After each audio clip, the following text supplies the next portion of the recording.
Hello there, how you getting on? It's Jay here and welcome to the Argonautless YouTube review of Backlash 2018. This is the first pay-per-view to take place since WrestleMania. It is also the first pay-per-view to take place under the new co-branded pay-per-views. The superstars of both Raw and SmackDown will feature on every pay-per-view going forward. This particular Backlash aired live from Newark, New Jersey.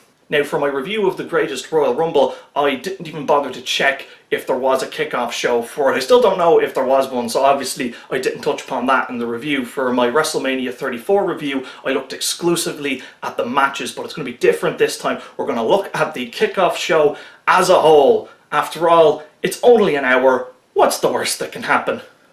In the arms of the angel. Firstly, we're introduced to our panel of experts for this kickoff show. We've got the usual Renee Young, Booker T, Peter Rosenberg, and David. What the hell are you doing? What the hell are you wearing? Otunga. Now, I'm not going to go over everything the panel of experts discussed because I'd be here all night, and you know how it goes. Renee Young will pitch a topic of conversation or a question to the group, and then with Booker T, you'll get nonsensical gibberish, shucky ducky quack quack, and probably something about winning then. With Peter Rosenberg, you'll get just him being happy to be there. But the main thing I want to talk about with this is David Otunga, because like normally in the kickoff shows, it's just like, oh, he's there on the side of the panel and he'll offer a few words here and there and that's it. But fair props to him, you know, if he could keep having performances like this on the kickoff panel, I might be more intrigued in watching the kickoff panel because he just applied simple logic to whatever they were talking about. So with Daniel Bryan versus Big Cass, when you had Booker and Rosenberg saying, oh, Daniel Bryan's the underdog and all this, Cass is 7 foot tall, and Otunga corrects them and goes, what are you talking about? Have you seen what Daniel Bryan's gone through, the obstacles he's overcome over the course of his career, both inside and outside of the ring? I'm not saying Cass will be a walk in the park for him or an easy win, but like to call Daniel Bryan the underdog is just wrong. And he made tons of other great points, and whenever he'd make these points that are just 100% based on logic, you only have to say he's 100% right or it's the total facts, but he was the only person that ever talked about the topics and that I actually found myself going, yeah, you see, I'd actually watch it if you had this, like if there wasn't just the whatever the hell they do normally. So fair props to David Otunga, and you know what, patience of a saint, because he'd make a good point, people would just shoot him down or completely dismiss it, and you could see over the course of the panel he was getting increasingly frustrated at the fact that he was pointing out these very simple observations and no one was just even paying any lick of attention to him. Outside of Otunga trying in vain to bring some sort of legitimacy to the discussions they have, outside of that you had a backstage segment where we saw Bo Dallas and Curtis Axel, the Miztourage, and then the Miz shows up, and this kind of threw a bit of a spanner in a prediction I had, because I figured that we wouldn't see the Miztourage at all at any point, so when the Miz's Intercontinental title match came along, they'd be able to interfere on his behalf, because they've been trying to get a faction going with both Seth Rollins and or Finn Balor, and it's not working out, and you have the co-branding for the pay-per-view now, so it would just make sense, and it would have been a fun little storyline if The Miz was on an island on SmackDown, but then whenever a pay-per-view match came along, here would come Bo Dallas and Curtis Axel. But unfortunately, they actually shoot him down. I did laugh when he said, alright guys, let's go, and Curtis Axel, like without saying a word, goes to follow him, and Bo has to like put the arm out and grab him, like no, we're not, and they kind of have to stand back and sheepishly go, oh, we're going off doing our own thing, sorry Miz. And maybe I thought that was a bit of a red herring, but it turned out that was not the case. Along with that, we had the IKonics showing up to disrupt a conversation that the panel of experts were doing. So the IKonics are great, they have their characters down to a T. For lack of a better way of describing it, it's just the ditzy mean girls. They're like the cheerleaders from every high school drama that you'll see on the television now. They've like very lame insults though, like they'll be mean to you, but like their words, like they're very weak insults. It's more just their delivery and the fact that they won't let you get a word in, and even when they hit you with a lame insult, they'll start laughing and high-fiving each other, and it's just really loud and obnoxious, and it's it's done well. Like, it's very self-aware compared to the way it was in the past, where you would have had pretty much half the Divas roster were saddled with that gimmick, whereas at least with this, it's a whole different landscape, and the presentation is, I know I'm repeating myself here, but it's incredibly self-aware. It's a case of, you have to watch it for yourself. Where even if you're seeing it for the first time, for the first couple of seconds, you'll be like, wow, seriously, are we doing this again? But very quickly you'll find yourself going, oh, I see what they're doing now, that's good. Yeah, they have it down, it's great, and they go in, they rip into Rosenberg. Otunga smartly just kind of leans back to go, I'm not involved in any of this, and then as they're leaving, they give one last dig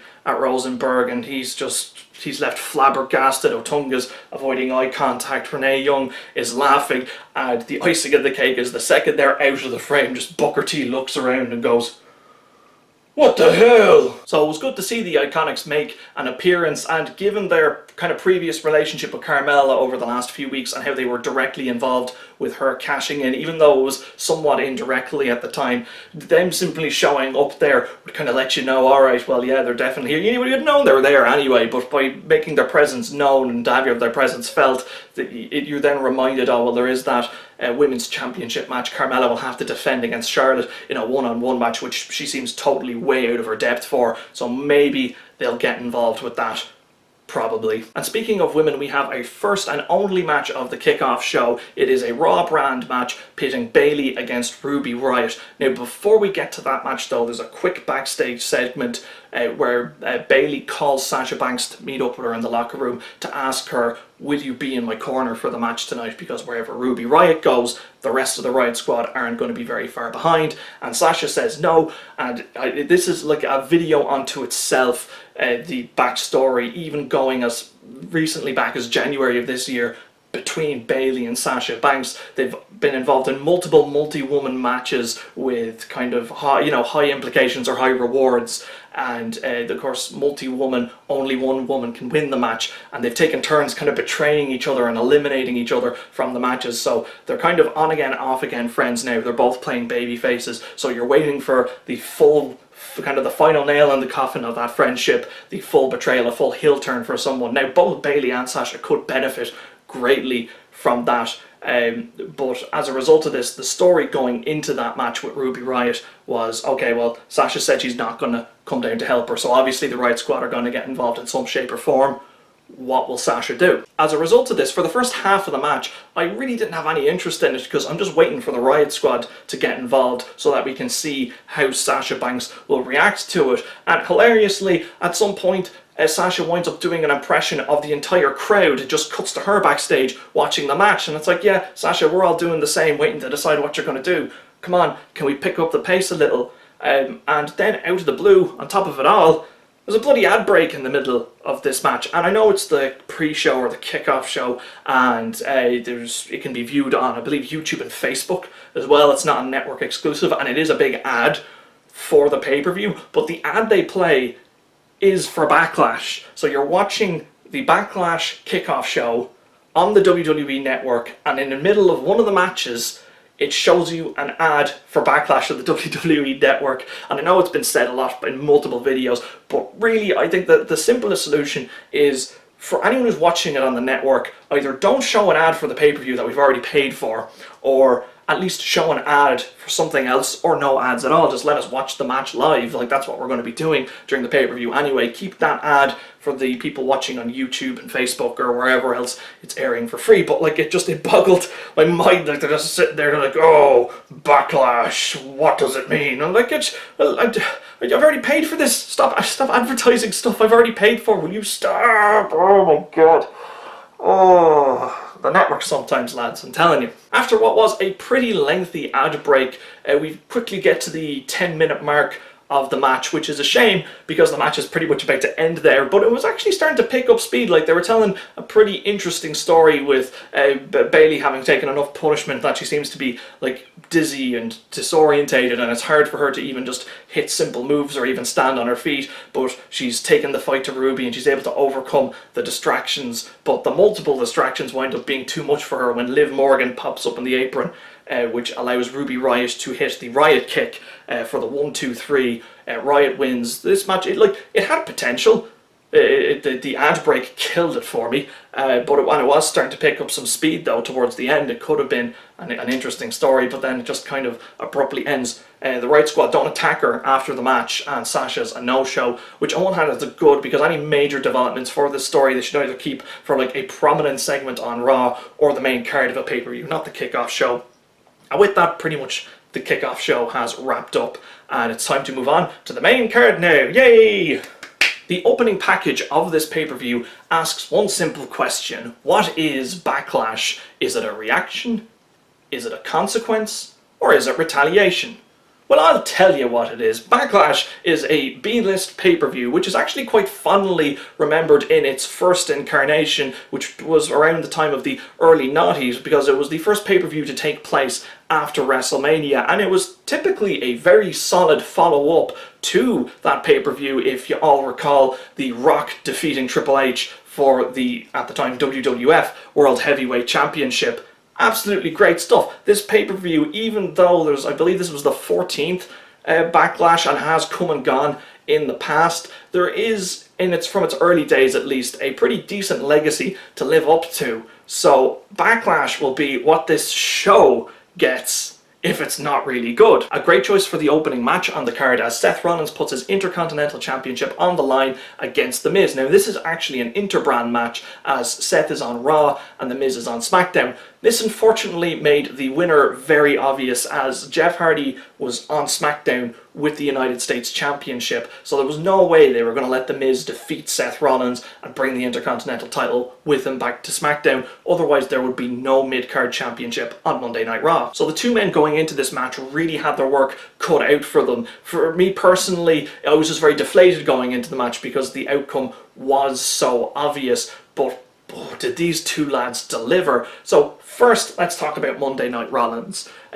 He has totally earned that nickname between his performance at the Gauntlet match before Elimination Chamber earlier on in the year, his performance at Elimination Chamber itself, his performance at WrestleMania, and his performance at the Greatest Royal Rumble. He is at this point where all he has to do is simply step inside the ring and do nothing, and the crowd goes nuts for him. This is a respect that's well earned after years of hard work inside the ring, just leaving it all out there for the fans. It could not go to a better guy on the roster right now. As for The Miz, he has like the perfect foil, because The Miz, kind of on the opposite end, has been doing the same amount of hard work but putting it into a heel persona, and the story they told was excellent. Pretty much everyone knew in a straight up wrestling match The Miz couldn't beat Seth Rollins. If he tried to go hold for hold with him, it was never going to work. So what he did was he waited for an opening. Seth was going for a springboard off the top rope and he was able to kick it out from underneath him, and Seth fell to the ground, and then The Miz was able to take control. As far as improvements of in-ring ability go, I believe the area The Miz deserves the most amount of credit for is his control segments, because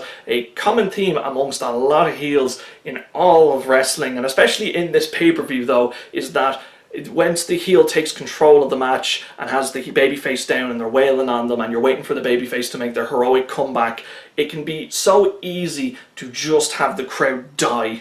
The whole match just completely cave in on itself if you can't keep the crowd invested while the babyface is pretty much just lying there and you're wailing on them. But The Miz has this perfect balance of being able to find a clever way to get in control, stay in control for a little bit, turn to taunt the crowd, which gives the babyface time to recover, but then instead of just overpowering them, he'll find another clever way to put them back down. So it's all done excellently, and you have this back and forth kind of tug of war between the two until we start to get to the close of the match. Final act of this match featured several sequences which are a staple of the classic view of what an Intercontinental Championship match should be. The first sequence featured Miz and Seth on the ring apron. Seth goes for his ripcord knee, but Miz is able to jump out of the way, and that results in Seth crashing knee first into the ring post. And this is kind of how The Miz has grown and learned as a performer. He's able to do a move that would result in your knee getting messed up anyway, but because of Seth's history of knee injuries, that'd be even worse for him,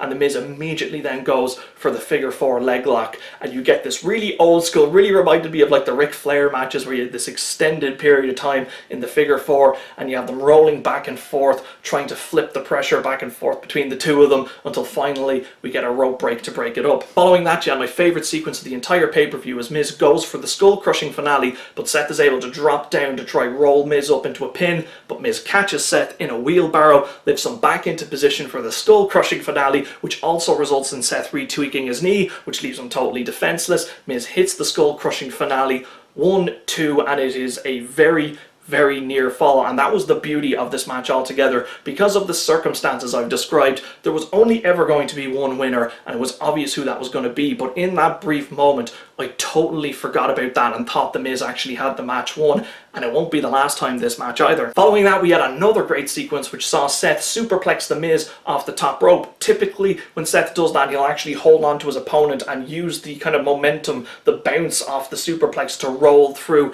and hit the Falcon Arrow, but as he lifts Miz up for the Falcon Arrow, Miz is able to slide down the back of Rollins, which again tweaks Rollins' knee and allows Miz to hit a second skull-crushing finale, and again, totally forgot about everything, 100% thought Miz was going to win. Fortunately for him, Seth kicks out. Following that, The Miz attempts to put Seth away with a top rope skull-crushing finale, but Seth is able to go for it, tries to curb stomp Miz from the second rope. Thank God The Miz avoids that. They have a series of roll-ups and schoolboys trying to pin the other, but out in the middle of all that, Seth's able to roll through and just hit Miz with the curb stomp at last. 1, 2, 3. Seth Rollins is your winner, and he retains his Intercontinental Championship. This match of the night, nothing but downhill from here. Went just about 20 minutes. It's probably The Miz's best one-on-one match ever, and it's one of the best one-on-one matches, if not the best one-on-one match Seth Rollins has ever had. This match was just everything that the Intercontinental title should be. It's everything the world title should be as well. And yeah, all but downhill from here now. Second match of the main card is for the Raw Women's Championship as Nia Jax puts her title on the line against Alexa Bliss. Yes, that's right. Alexa Bliss is cashing in her Champions rematch clause. And as I mentioned in my Mania 34 review, after their Mania match, I hope this would just go away. The body shaming and the you look different and you're overweight thing, it wasn't working. As I said in my Mania review, WWE have shown time and again they don't have the subtlety or the nuance to pull off a story like this. Or do they? Because to their credit, the story has gone a lot better. See, the problem I had with the way the story was done in its kind of first half was it was all look at Nia, look at her.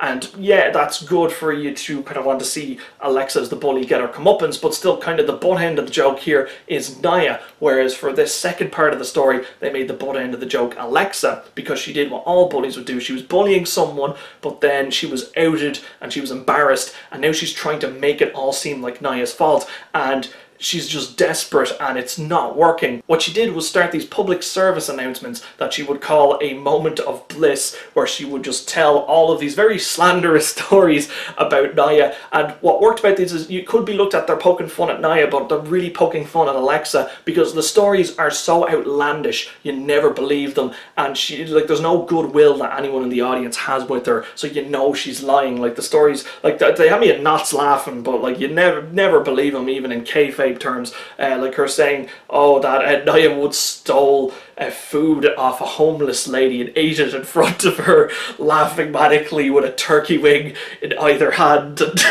And when they went to Disneyland, and her constantly poking fun at Alexa, saying, oh, are you tall enough to ride these rides? And she had like pictures of her at Disneyland with the Mickey Mouse ears looking all real sad. It was just hilarious. So from a story and character perspective, it was a little better. It wasn't perfect. Like the fact that she had Nia turning around and going, oh, well, I have a public service announcement of my own. If you're a bully, I'm going to kick your ass. It's like, I don't think that's quite the message we should be sending to the kids here, but like, screw it, well, let's run with it. As for the match itself, it was an improvement over the Mania match, but not a whole lot. The biggest improvement came from how Alexa would gain control in the match and how she would maintain that control, because as people pointed out online, you have a 6'2", 272-pound woman against a 5-foot flat 105-pound woman. So when it actually comes to the in-ring action, it's going to be impossible to make you sympathise with Nia because of just that huge size advantage she has over Alexa. But they played it smart, because at this point Nia's just fed up and she just wants Alexa gone. But Alexa is kind of not breaking the rules but bending the rules. She's using the ropes a lot and winding Nia up and constantly reaching out to slap her and trying to grab her hair, and this infuriates Nia, which allows at one point Alexa to actually get Nia to kind of lean down to her level and kick her in the head. And just they played it smarter than compared to Mania when she had Nia down and she was like grabbing her like by the ankle and trying to throw her down. It's like, no, you're not big enough to pull that off in any way of a convincing manner. So the match was a little better. It was a case of Alexa was able to trick Nia into getting control. There was this one really cool spot where Alexa DDT'd Nia onto the top of the steps, and that was a case of looking at the size difference between the two and coming up with a really clever spot. But of course that move like that would KO Nia, but now she has the problem of Nia's on the outside and I can't get her back into the ring. So that worked really well. Really enjoyed how the ref kept yelling at Alexa for kind of bending and breaking the rules, and she just keep turning to the ref and screaming, I know. That one got a big laugh out of me. And the story on Nia's part was just, when is she actually just going to get her hands on Alexa and do the Samoan drop on her? And 10 minutes into the match, she does. 1, 2, 3. Nia Jax retains. Good, we can move on from this story now. I actually am looking forward to see what they do with Nia as champion going forward. But before we get to the next match, we have an in-ring interview for Renee Young to conduct with Nia Jax, and wow, did this not go over well with the crowd. They booed it a lot, which is kind of sad because you have the whole story. Nia's saying, you know, I look different, but, you know, I love myself and I'm proud of who I am, and I would encourage everyone just to be themselves, whether that's different or not. Just go and you be you.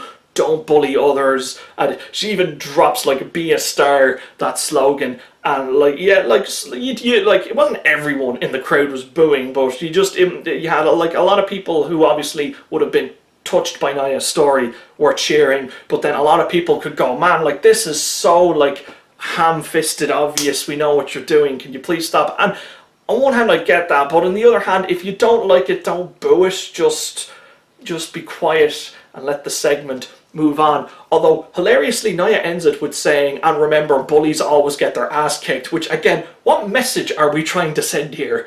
I don't know, and I'm not going to think about it that much longer. In fact, I'm done. Let's go to the next match. Here we have our third championship match in a row as Jeff Hardy puts his United States Championship on the line against Randy Orton, who just looks delighted to be in another United States Championship match. So on paper, this match has a lot of potential, because if you've seen any of Jeff Hardy's and Randy Orton's one-on-one matches from the past, you know how good they can be. Now, it's been 10 years since they have faced each other one-on-one, and Randy's style has changed a bit. He's become a lot more slower and methodical with his in-ring style. Jeff is still the crazy, high-speed, high-flying nut that he's always been, but they were both playing baby faces, but the crowd, because of the styles clash and just because of the popularity of Jeff Hardy, they were way more into him than Randy, and I think Randy like really took advantage of this and started healing up his in-ring performance a bit, and like he really did seem to be interested. You have a point where he's able to crotch Jeff on the top rope, get him down into the Tree of Woe and start stomping on him, and the referee has to pull him off, you know, yelling at him, Randy, what are you doing? And he just has this look in his face, and there's a couple of other points throughout the course of the match where he just has that smirk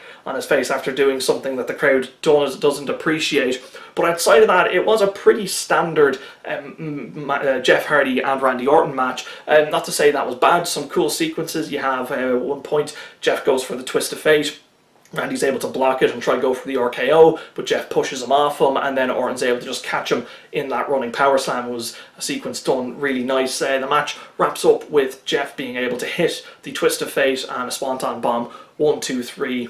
Jeff Hardy retains. He's able to celebrate with the title. No post-match attack by Orton, so it's not like he's gone full heel. Maybe we can see some developments on SmackDown next week. But, you know, decent match, 12 minutes long. Honestly, I'd say if you shaved off 2 minutes of that, and we're able to remove kind of the rest hold period or Randy's slow control, just make the match a little more kind of high speed overall, it would have been, I think, received a lot better, because there were a couple of Rusev Day chants in it throughout it. I wouldn't say bad match, okay match, and you know what, if they do turn Orton heel, I'd like to see them revisit it in the future. So the beginning of this pay-per-view is a bit of a mixed bag, so hopefully the next match will be able to more than make up for that. But oh, we have an Elias promo first. Now, this can go one of two ways. Either one, it'll be just Elias doing his usual shtick. Someone will come out, there'll be an altercation, and it'll be over in 5 minutes, or there'll be this whole big rigmarole, and it'll be an extended promo, or there'll be an impromptu match, and it'll go on for 20 minutes, which I hope that's not the case, because given the fact that you have both the Raw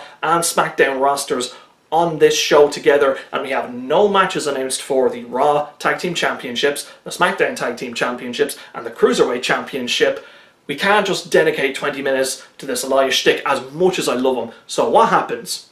Well, firstly, Elias does his usual thing, and he's brilliant. He just working up the New Jersey crowd. He gets them booing him, and they don't want him to play a song, and he just toys with them fantastically by doing this thing of turning to leave, getting them to cheer, and then he turns back again to stay and play the song, and they boo him, and he actually rotates that more times than he probably should have been able to get away with, and he just had the crowd in the palm of his hand, and then he decides, I'm going to stay, I'm going to play my song, and then the New Day come out to interrupt them. So great, the New Day are the ones to show up, and sure, they have some instruments with them. Hopefully they'll just say a few words, a brief fisticuffs will be ensued, and then the whole thing will be over in 5 minutes.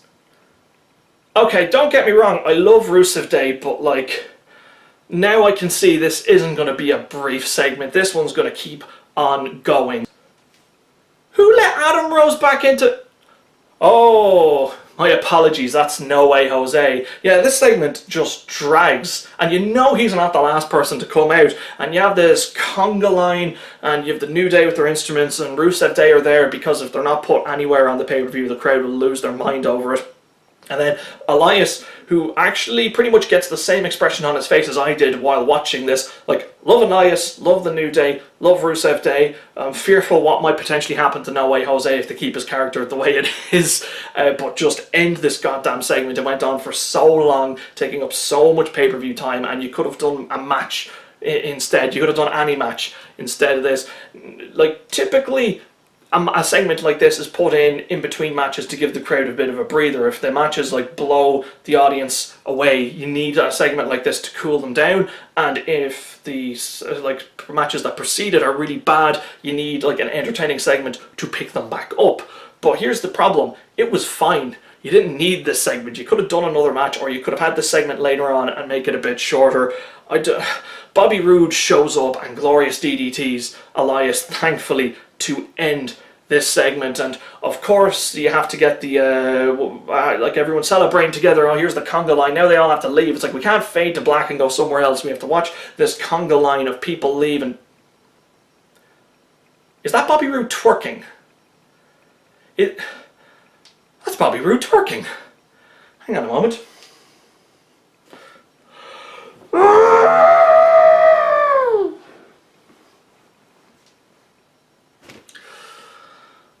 Sorry about that. No, don't put any, no happy images. No, I don't care how many of those. You made Bobby Roode twerk. Like, Roode, you're a trooper, you'll go and get the job done, but seriously. After seeing something like that, there are very few things on this planet that could cheer me up. But thankfully, Daniel Bryan's wrestling next, so kudos. I'm back interested again. It's his match against Big Cass. A lot of people have said many things about Daniel Bryan's first one-on-one pay-per-view match since returning, being against Big Cass. I'm fine with that. I can understand, you know, there are other, in terms of dream matches, or, oh, in the time Bryan's been gone, these people have come in, and we can do these matches with him now. Look, Bryan intends to be wrestling for another little while, so, like, there's time, you know, provided nothing happens, there's time on our side, and this was a fine match to kind of ease him back in. Like, if this was his one-on-one match against The Miz and it was the blow-off to that big feud they've had for, like, the last couple of years, that would have been disastrous, so I was totally fine with the idea of him facing Big Cass in the one-on-one match. Wasn't too gone on the kind of premise of this pay-per-view, or the premise of this feud, where it was cast like, okay, we were both cleared on the same day, everyone was all into Daniel Bryan, and no one even noticed I'd been cleared.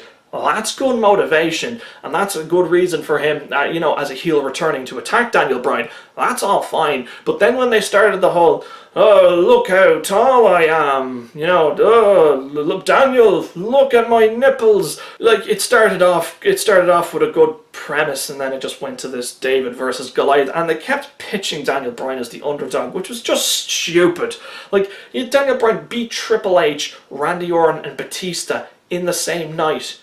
Big Cass blew out his knee having a don't DQ match against Enzo. Like, there was no comparison. Like I'm not saying that you should have went, oh, well, Big Cass is the underdog. It's just that they leaned too heavily into the, oh, wow, how's Daniel going to overcome this? He's beating Kane.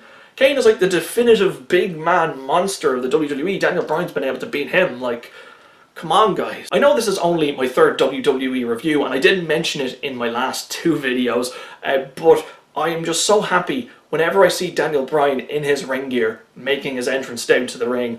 I'm just always so grateful. I think I'm just repeating myself the last three videos, because when I try to think of a word, and then I just think of grateful, because that's the word Daniel Bryan always says. And I think I could review every pay-per-view for the next year, and for whatever match Daniel Bryan is in, I will start it by saying, every time I see him in his ring gear making his entrance, I'm so happy. I'm so grateful, because you can't believe that it's happening again. Him getting this other run. I'm going to stop now, because the rest of the video will just be me gushing about that. That's something that makes me really happy. Now, speaking of things that don't make me happy, Big Cass makes his entrance, and yeah, he's still got that awful Titantron and that awful music, and he goes like this, and then walks with the arm up. Like, with how long he was out, you couldn't think of something else. And who just came up with this whole stupid, let's get a camera off the ramp, so we're like looking up, and I'm like, oh, he's so tall. Like,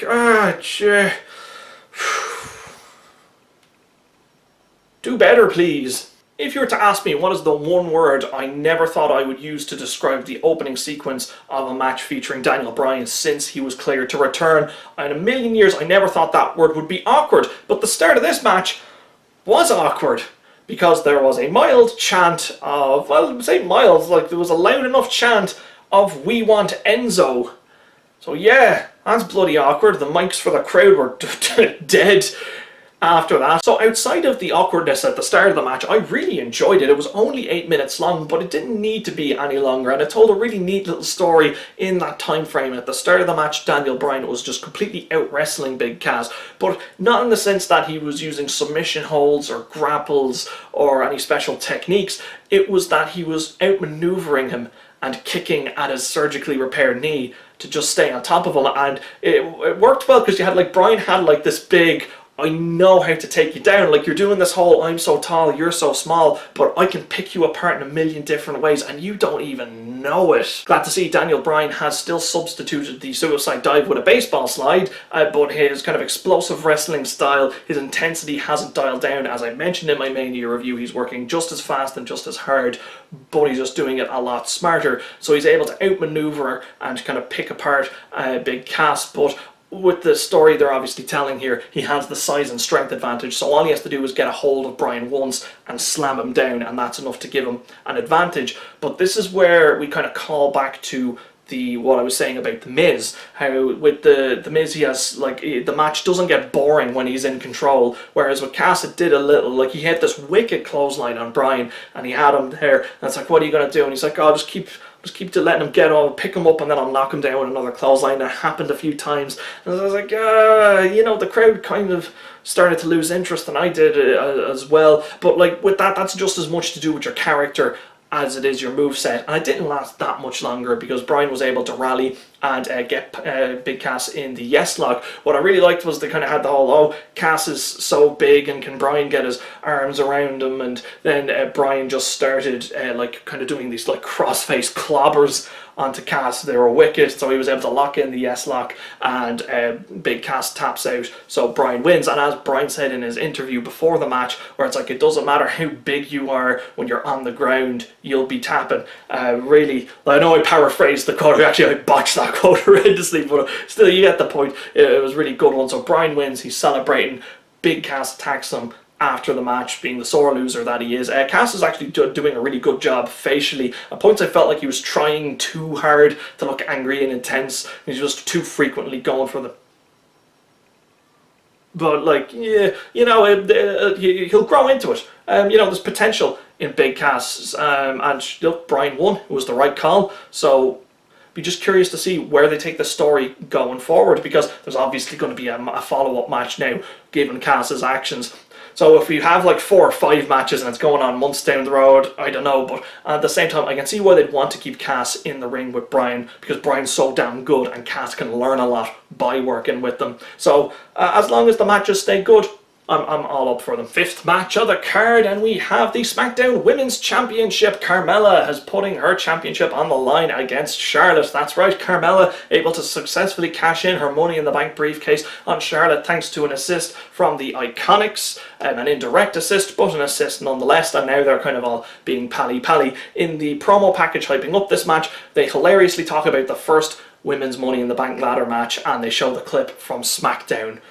Poor James Ellsworth. The one historic moment he had in WWE has been erased from the history books, which actually is a very good thing if you ask me. But still, anyway, as for this match itself, there were 2 stories you could tell here. Either one, it's a straight up one-on-one match between Charlotte and Carmella, and Charlotte murders Carmella and reclaims the title. Or 2, they have a straight up one-on-one match, Charlotte's in the process of murder, attempted murder here, and then the IKonics come out, and with a distraction or a beatdown, you can get a DQ or in some way help Carmella roll up Charlotte.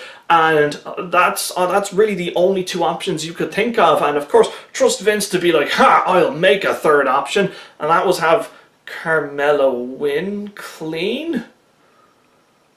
Alright. So, like, Charlotte beats Asuka.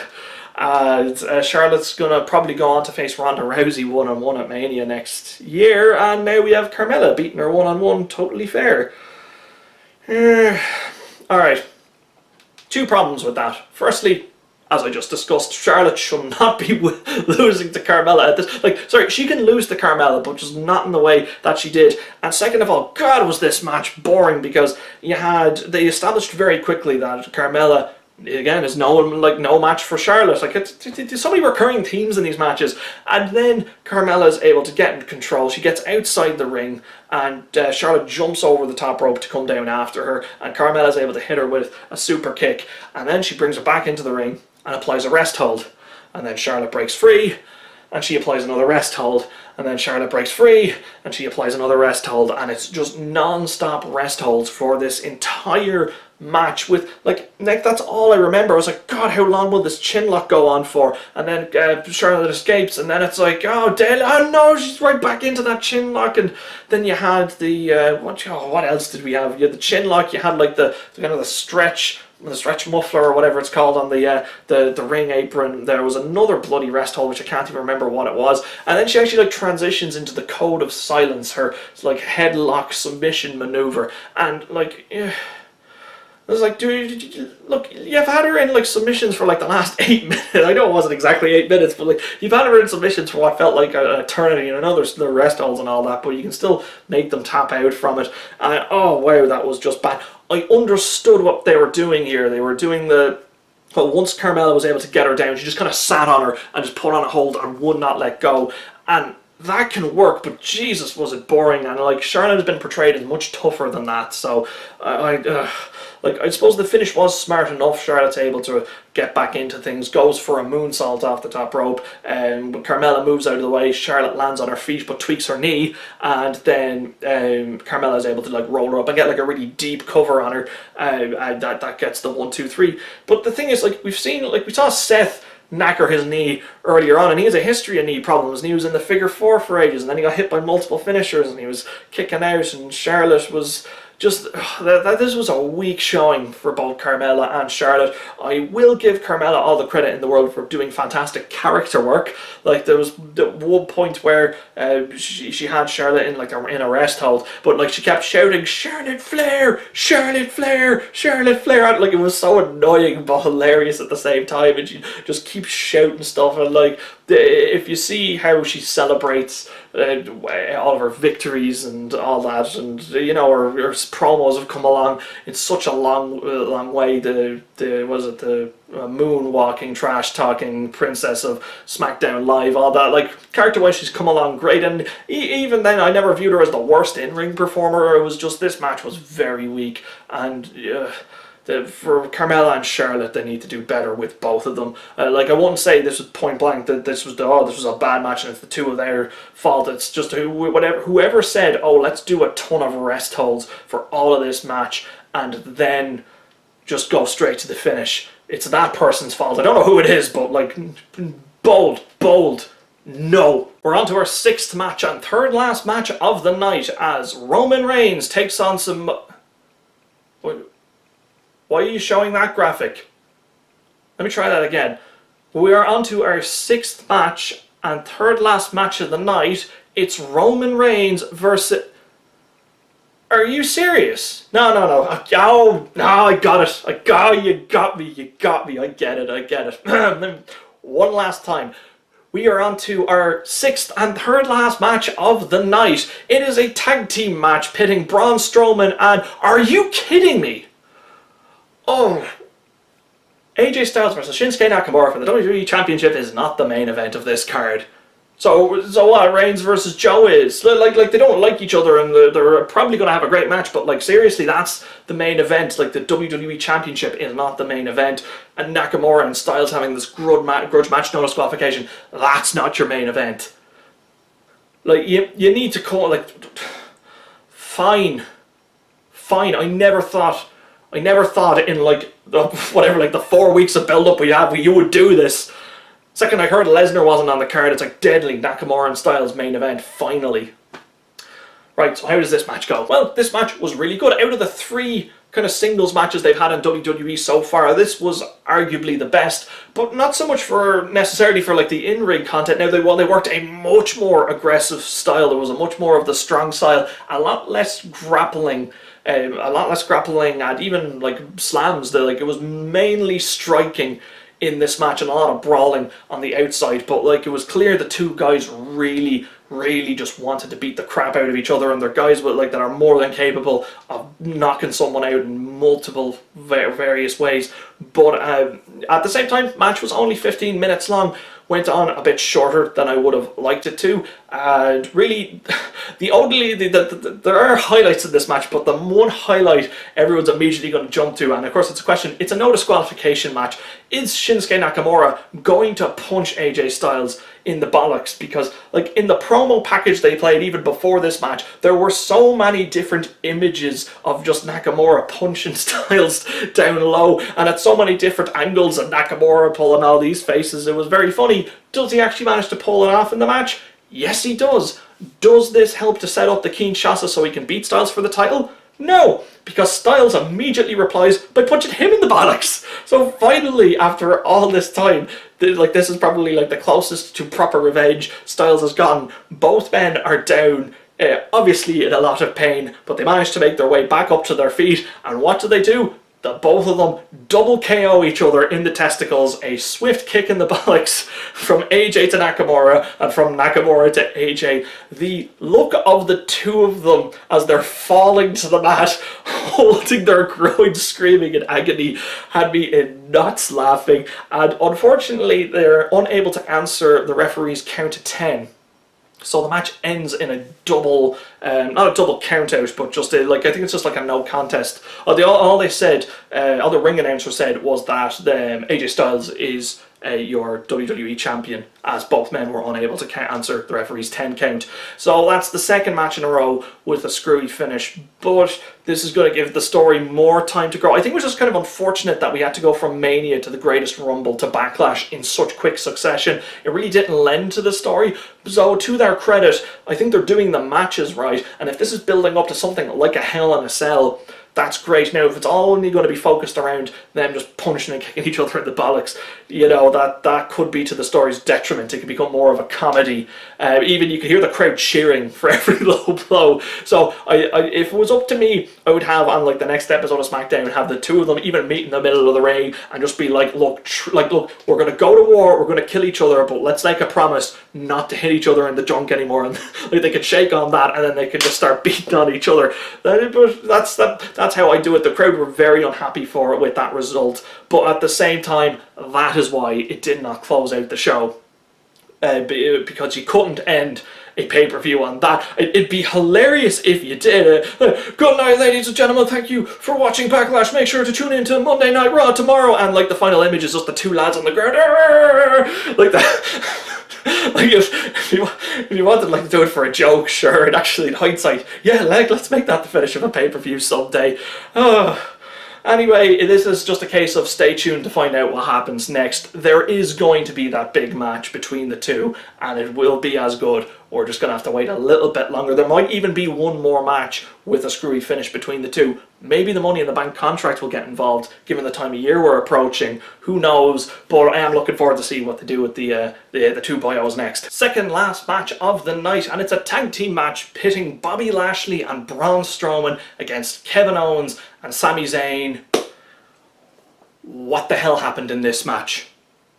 It's my video, it's my review, I'm presenting it to you. I'm asking you, what the hell happened in this match? Because I don't know, but I'll try. Right, so obviously Strowman and Lashley are an intimidating force. Any tag team put up against them would look at them and not know what to... Like, I'd say even the Authors of Pain would be like, what the hell do we do against that? So, obviously between that and the way Sami Zayn and Kevin Owens are as characters, they wouldn't be too eager to fight them. But the whole thing was a goddamn train wreck. Like, at the start it was making sense. Owens and Zayn were tagging in and out a lot to try kind of confuse Bobby Lashley. Only entertaining point in the entire match was one point when Owens was dragging Lashley back into the ring. He kept yelling at him, come on headband, get back in the ring, headband.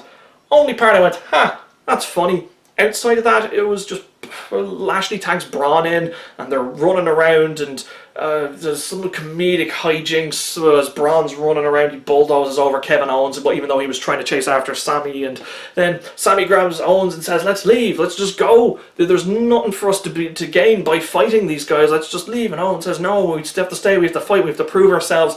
And Sami goes to throw Owens in, but to feed him to Lashley and Strowman. But Owens is able to get away and goes up to Sami and says, hey, you know what, yeah, you're right, let's go. And as they go to leave, then Owens grabs him and throws Sami in.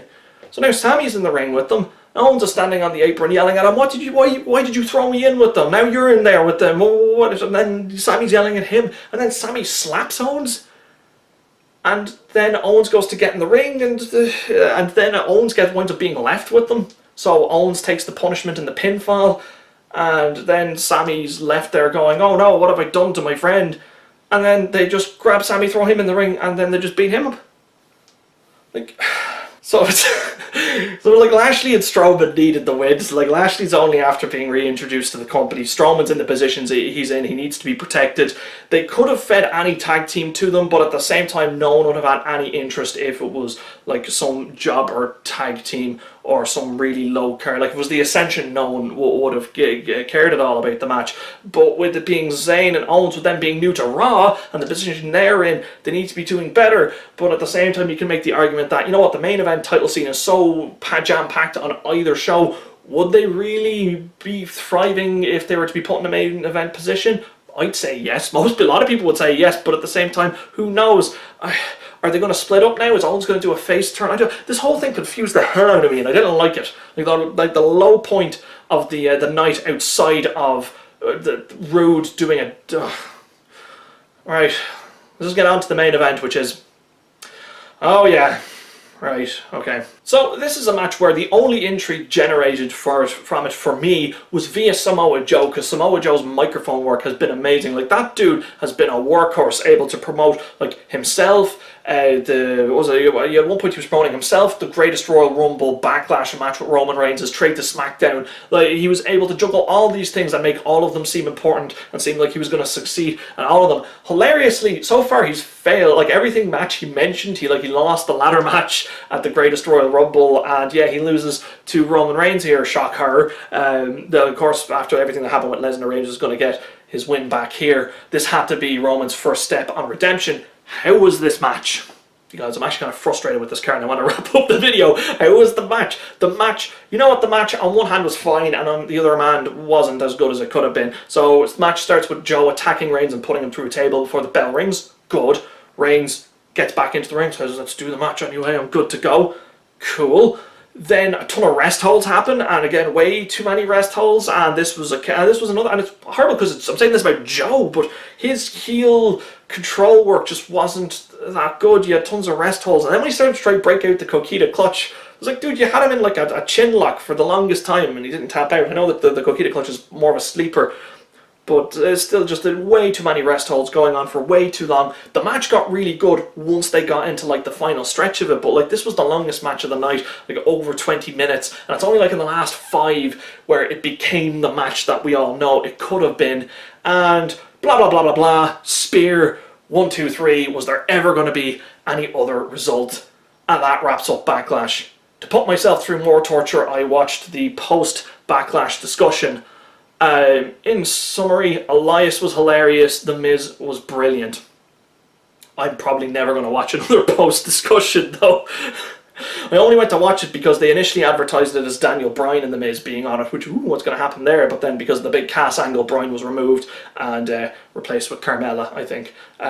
Anyway, so for the show overall, very mixed bag. Like, Intercontinental Championship match of the night, brilliant match. Like, oh, such a good match. Such Miz, Rollins, they're the guys. Every other match after that rotated between fine and why are there so many goddamn rest holds. For me, this wasn't what a Backlash should be. And even there was very little story development. Like, okay, they resolved the Miz and Rollins IC title feud. That's great. Alright, but what's going to happen with Sami and Kevin and Braun and Lashley and Roman and Joe and Randy and Jeff? Like, there's... Like, this felt like a roadblock, like a pit stop on the road to better storytelling or something. So I'd say overall, yeah, I'd say this pay-per-view was disappointing. Climaxed in the opening 15 minutes and then just slowly started, like, had a few moments where it came back up, but then it just went down and down and down. The AJ Nakamura match, obviously very good as well. So like that was those were the two highlights: Intercontinental title match, WWE Championship match. They made Bobby Roode twerk, guys. That's my rating out of 10. Bobby Roode twerking. Okay, so that's gonna do it for this video. If you haven't watched Backlash, do watch the Intercontinental Championship match. Do watch the WWE Championship match. Whatever about the rest. Tune in to Raw to hear Roman Reigns go, beat Samoa Joe, so now I'm the Universal Champion. I didn't even touch upon his I'm the Universal Champion. Look, Roman, when Ric Flair said he was the real World Champion, he showed up with an actual belt, an actual title, an actual championship. You didn't just be like, the referee made a bad call. Like, try to pull that in, like, football. Be like, no, this is my World Cup, bad ref call, my World Cup. It doesn't work like that. I know I'm giving out to Roman, it's more of the writers. Do better than that, and you just do better for the next pay-per-view. So out of the 3 pay-per-views I've reviewed this year, WrestleMania, Greatest Royal Rumble and Backlash, I'm deciding I'm going to do this now. I'm going to do a rating system. So WrestleMania has been the best pay-per-view I have out of all that I've reviewed this year. Greatest Royal Rumble comes second somehow, and Backlash comes last, and God help us if anything comes along that's worse overall. Miz, Rollins, well done. AJ Nakamura, well done. I'm done. Thank you for watching. Feel free to like, comment, share, and actually we're doing this great thing here. If you subscribe to this channel, go down to the comment section and type I subscribed. You know what will happen? Absolutely nothing, but I will feel better. So please enter the make me feel better giveaway thingy here. Link to my Twitter is in the description. If there's anything you want to say to me directly, feel free to get in contact with me there. Next pay-per-view is Money in the Bank. It's not for another 6 weeks, so it'll be a while before my next pay-per-view review. The next review I'm doing in general will be for the Destiny 2 DLC Warmind. First Destiny video in like half a year, so we'll see how that goes. It can't be any worse than, I'm the Universal Champion. My feet hit the floor first.